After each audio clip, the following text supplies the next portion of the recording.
আন্দোলন করে সে বলে এবার আমরা কায়দা পাইছি না, এটাও ঠিক না।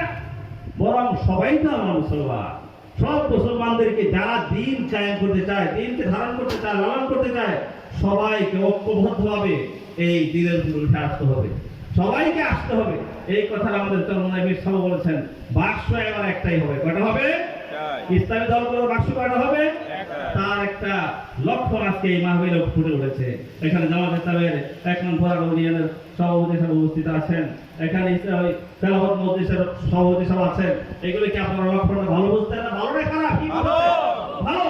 আজকে বিএনপির যারা আছে, আওয়ামী লীগের যারা, তারাও বলতেছে যদি হুজুররা সবাই এক হয়ে যায়, ইসলামী দলগুলো এক হয়ে যায়, তাহলে আর এবার সম্ভব না। তাহলে কি আমাদের এক হওয়া দরকার কি নাকি বলেন? এক হইতে হবে, নেক হইতে হবে, খালি এক হইলে হবে না, নেক হইতে হবে।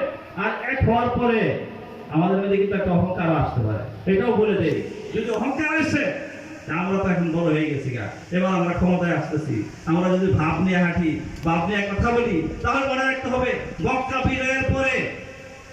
বিজয়ের পরে হুনাইনের যুদ্ধে কিন্তু মুসলমানরা মাইর খেয়েছিল। মনে আছে না? আপনারা জানেন ইতিহাস। সংখ্যা অনেক বেশি ছিল। হ্যাঁ, তোর যদি কাকাসাবাতুহুম, তাদেরকে মানে আশ্চর্যান্বিত করে ফেলেছিল যে আমরা তো আজকে সংখ্যায় অনেক বেশি, আজকে হুনাইনের যুদ্ধে মুসলমান কিসের লড়াই করবো, টিকতেই পারবে না। কিন্তু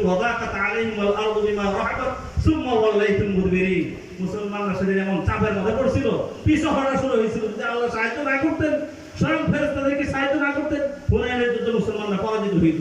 কিন্তু আল্লাহ তাআলা হেফাজত করছেন।